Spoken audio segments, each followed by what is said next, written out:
आज के इस खास वीडियो में हम बात करेंगे बॉलीवुड की महान गायिका आशा भोसले के टॉप 20 ब्लॉकबस्टर गानों की, जिन्होंने दशकों तक संगीत प्रेमियों के दिलों पर राज किया है। आग तन मन में लगे, राधा कैसे न जले, मुझको कबूल है ओ सनम, किसकी पर्दे में रहने दो, पर्दा ना उठा। साथ ही हम जानेंगे इन सुपरहिट गानों से जुड़े कुछ ऐसे अनसुने और दिलचस्प किस्से जिनके बारे में शायद आपने पहले कभी नहीं सुना होगा। इसके अलावा वीडियो के अंत में हम आशा भोसले के जीवन से जुड़ी एक महत्वपूर्ण बात, उनकी मृत्यु से जुड़ी सच्चाई पर भी चर्चा करेंगे, ताकि आपको पूरी और सही जानकारी मिल सके। सॉन्ग नंबर 1, 1966 में रिलीज हुई फिल्म तीसरी मंजिल का सुपरहिट गाना ओ हसीना जुल्फों वाली।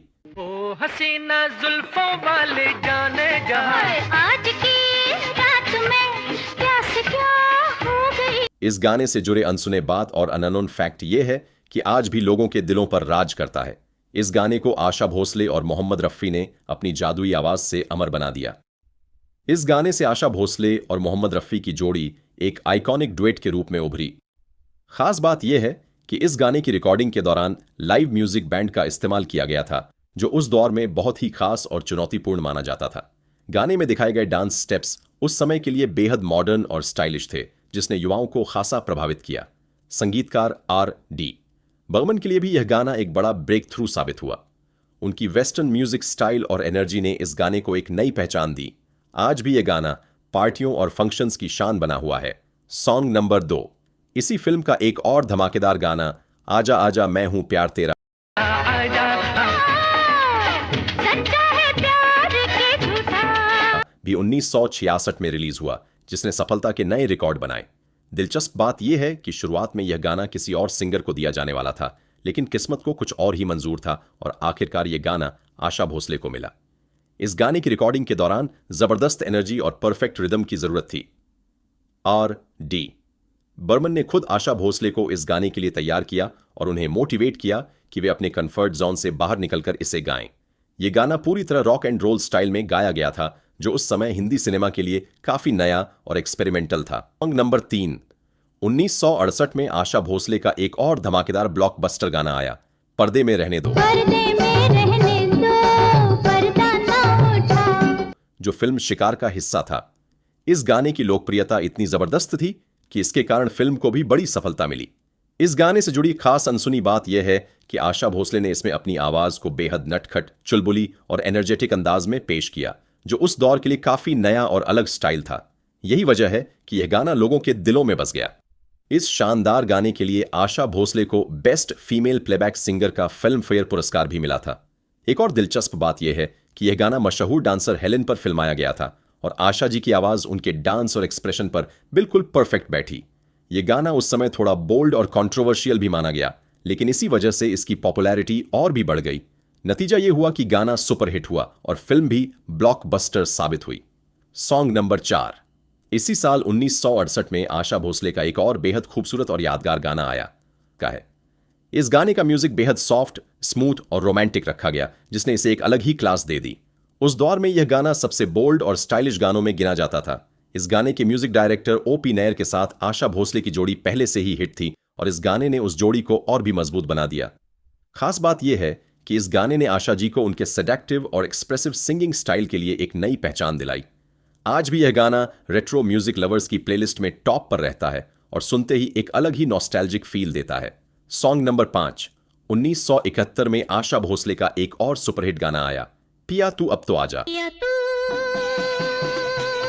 अब तो आजा। जो फिल्म कारवां का धमाकेदार आइटम सॉन्ग था। इस गाने से जुड़ी सबसे दिलचस्प बात यह है कि इसमें जो मशहूर line Monica oh my darling है, उसे खुद संगीतकार R.D. बर्मन ने अपनी आवाज में रिकॉर्ड किया था। मोनिका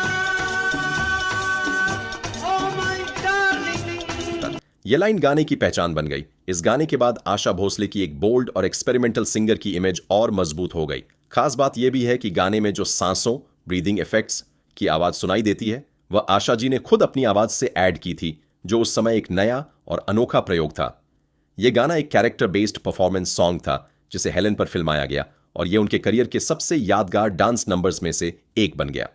सॉन्ग नंबर 6, इसी दौर में एक और आइकॉनिक गाना आया, दम मारो दम, दम मारो दम, मिट जाए हम। जो फिल्म हरे रामा हरे कृष्णा का था। इस गाने को R.D. बर्मन ने वेस्टर्न रॉक स्टाइल में कंपोज किया था, जो उस समय के लिए काफी नया और बोल्ड एक्सपेरिमेंट था। शुरुआत में इस गाने को छोटा रखने का प्लान था, लेकिन बाद में इसे विस्तार दिया गया और यही फैसला इसे ऐतिहासिक बना गया। यह गाना उस समय के हिप्पी कल्चर और फ्रीडम मूवमेंट को दर्शाता है, जिसने युवाओं के बीच इसे बेहद लोकप्रिय बना दिया। इस गाने की वजह से फिल्म को जबरदस्त पॉपुलैरिटी मिली और जीनत अमान रातों रात स्टार बन गईं। सॉन्ग नंबर 7 इसके बाद 1972 में आशा भोसले का एक और बेहद रोमांटिक सुपरहिट गाना आया, आओ ना गले लग जाओ ना, गले लगा लो ना, मुझे बुझा दो ना, हो जाऊं। जो फिल्म मेरे जीवन साथी का है। इस गाने का संगीत भी R.D. बर्मन ने दिया था और यह गाना उनकी और आशा जी की बेहतरीन केमिस्ट्री का शानदार उदाहरण है। इस गाने की सबसे खास बात यह है कि इसमें जो प्यार, नजाकत और आकर्षण महसूस होता है वह सिर्फ लिरिक्स से नहीं बल्कि आशा जी की एक्सप्रेसिव और सॉफ्ट वॉइस से आता है। सॉन्ग नंबर 8 1972 में आशा भोसले का एक और सुपरहिट गाना आया, जाने जा ढूंढता फिर रहा,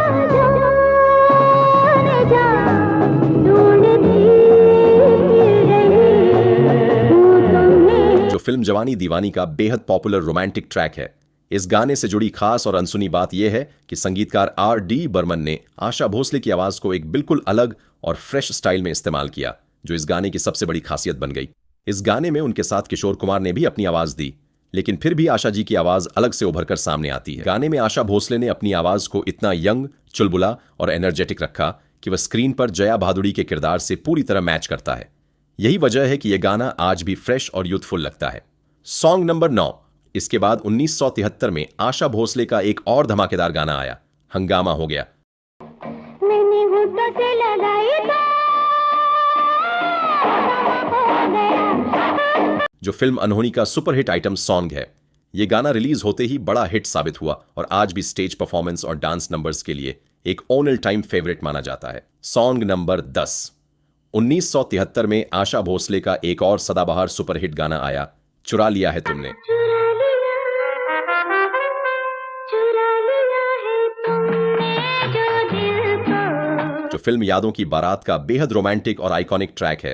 इस गाने से जुड़ी सबसे दिलचस्प बात यह है कि शुरुआत में जो गिलास और चम्मच की टन टन की आवाज सुनाई देती है वह कोई म्यूजिक इफेक्ट नहीं बल्कि असली गिलास और चम्मच को बजाकर रिकॉर्ड की गई थी, जो उस समय के लिए एक क्रिएटिव और यूनिक प्रयोग था। एक और खास बात यह है कि यह गाना शुरुआत में स्लो वर्जन में नहीं था, बल्कि बाद में इसकी स्पीड और टेम्पो को बदलकर इसे ज्यादा रोमांटिक और सॉफ्ट फील दिया गया। इस गाने को रिकॉर्ड करने में कई टेक लगे थे ताकि हर नोट और हर फीलिंग परफेक्ट आ सके। यही वजह है कि आज भी यह गाना बॉलीवुड के सबसे खूबसूरत रोमांटिक गानों में गिना जाता है। सॉन्ग नंबर 11 इसके बाद 1978 में आशा भोसले का एक और स्टाइलिश और ब्लॉकबस्टर गाना आया, ये मेरा दिल, ये मेरा दिल यार का दीवाना। जो फिल्म डॉन का सुपरहिट डांस नंबर है। यह गाना मशहूर डांसर हेलेन पर फिल्माया गया था और उनकी अदाओं पर यह गाना पूरी तरह फिट बैठता है। दिलचस्प बात यह है कि यह गाना पहले लता मंगेशकर को ऑफर किया गया था, लेकिन कुछ कारणों से उन्होंने इसे नहीं गाया और फिर यह गाना आशा भोसले के हिस्से में आया, जो आगे चलकर एक बड़ा हिट साबित हुआ। इस गाने का रिदम बहुत तेज और एनर्जेटिक रखा गया था, जिसने इसे उस दौर का सबसे स्टाइलिश और ग्लैमरस सॉन्ग बना दिया। सॉन्ग नंबर 12 1979 में आशा भोसले का एक और शानदार ब्लॉकबस्टर गाना आया, दो लफ्जों की है दिल की कहानी, अच्छा, दो लफ्जों की है। जो फिल्म द ग्रेट गैम्बलर का बेहद रोमांटिक और यादगार सॉन्ग है। इस गाने से जुड़ी खास बात यह है कि इसे विदेश ओवरसीज लोकेशन में शूट किया गया था, जो उस समय बहुत ही खास और कम देखने को मिलता था। यही वजह है कि यह गाना विदेश में शूट होने वाले शुरुआती हिट गानों में गिना जाता है। इस गाने को मेल और फीमेल दोनों वर्जन में रिलीज किया गया था, जिसने इसकी लोकप्रियता को और बढ़ा दिया। गाने में जो नाव बोट वाला सीन दिखाया गया है वही इसकी सबसे बड़ी पहचान बन गया। बाद में इस तरह के सीन को कई फिल्मों में कॉपी भी किया गया। इस गाने का संगीत R.D. बर्मन ने दिया था, जिन्होंने इसमें बेहद सॉफ्ट, मधुर और रोमांटिक म्यूजिक तैयार किया, जो सीधे दिल को छू जाता है। सॉन्ग नंबर 13 इसके बाद 1981 में आशा भोसले का एक और ऐतिहासिक और क्लासिकल ब्लॉकबस्टर गाना आया, इन आंखों की मस्ती, इन आँखों की मस्ती के मस्ताने हजारों। जो फिल्म उमराव जान का है। इस गाने के लिए आशा भोसले ने अपनी गायकी में परफेक्शन लाने के लिए उर्दू उच्चारण प्रोनाउंसिएशन की खास प्रैक्टिस की थी ताकि हर शब्द में नज़ाकत और अदायगी साफ झलके।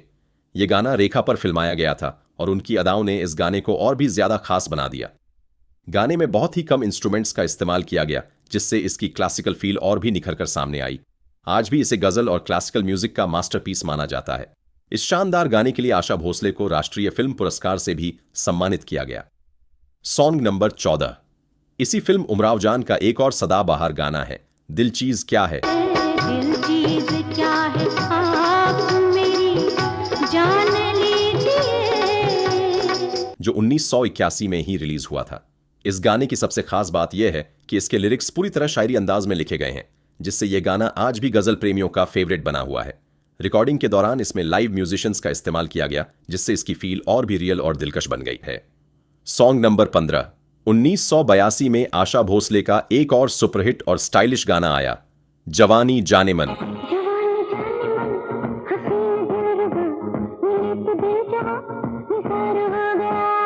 जो फिल्म नमक हलाल का बेहद पॉपुलर डांस नंबर है। इस गाने से जुड़ी दिलचस्प बात यह है कि इसे मशहूर अभिनेत्री परवीन बाबी पर फिल्माया गया था। खास बात यह है कि आशा भोसले, जो आमतौर पर गजल और क्लासिकल सिंगिंग के लिए जानी जाती थीं, उन्होंने इस गाने को डिस्को और वेस्टर्न स्टाइल में बेहद शानदार तरीके से निभाया, जो उनकी वर्सेटिलिटी को दिखाता है। सॉन्ग नंबर 16 1995 में आशा भोसले का एक और सुपरहिट गाना आया, जरा सा झूम लूं मैं। जरा सा घूम लूं मैं, अरे नारे नारे ना, आ तुझे चूम लूं मैं। अरे नारे जो फिल्म दिलवाले दुल्हनिया ले जाएंगे का बेहद पॉपुलर और मस्ती भरा सॉन्ग है।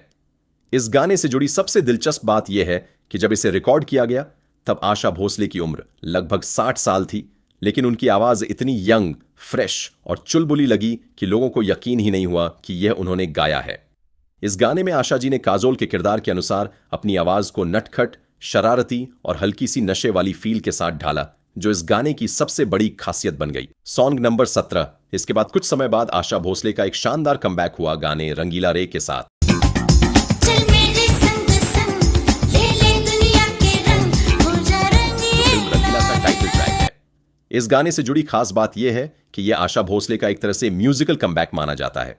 इस गाने का संगीत AR रहमान ने दिया, जिन्होंने इसमें मॉडर्न बीट्स और डिजिटल टेक्नोलॉजी का शानदार इस्तेमाल किया। आशा जी की आवाज ने इस गाने में एक नया जादू पैदा किया और यह गाना रिलीज होते ही ब्लॉकबस्टर बन गया। सॉन्ग नंबर 18 इसी फिल्म रंगीला का एक और सुपरहिट गाना है, तन्हा तन्हा। प्यारी बात है, तन्हा तन्हा यहाँ पे जीना ये कोई बात। 1995 जिसे भी आशा भोसले ने अपनी आवाज दी। इस गाने में आशा जी ने अपनी आवाज को बेहद एनर्जेटिक, ग्लैमरस और मॉडर्न स्टाइल में पेश किया, जो उस दौर के युवाओं को खूब पसंद आया। यह गाना वेस्टर्न और इंडियन म्यूजिक का शानदार फ्यूजन था, जिसने इसे और भी खास बना दिया। आज भी इसका रीमिक्स वर्जन लोगों के बीच काफी पॉपुलर है और पार्टियों में अक्सर सुनाई देता है। सॉन्ग नंबर 19 सके बाद 2001 में आशा भोसले का एक और शानदार और यादगार गाना आया, राधा कैसे न जले। आग तन मन में लगे, राधा कैसे न जले। जो फिल्म लगान का बेहद लोकप्रिय और क्लासिकल टच वाला गाना है।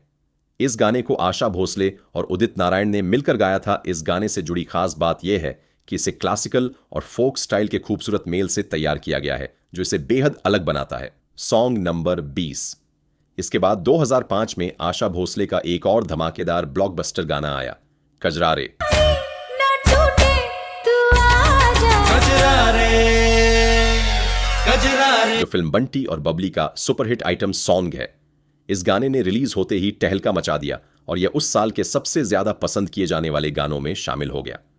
कजरारे के जरिए आशा भोसले ने एक बार फिर साबित कर दिया कि वह हर दौर में खुद को नए अंदाज में ढाल सकती है। इस गाने ने उन्हें फिर से म्यूजिक इंडस्ट्री में टॉप ट्रेंड में ला दिया। यह गाना फिल्म का सबसे बड़ा हिट साबित हुआ और इसकी जबरदस्त पॉपुलैरिटी ने फिल्म की सफलता में भी बड़ा योगदान दिया। आज भी यह गाना पार्टियों, शादियों और स्टेज परफॉर्मेंस में धूम मचाता है।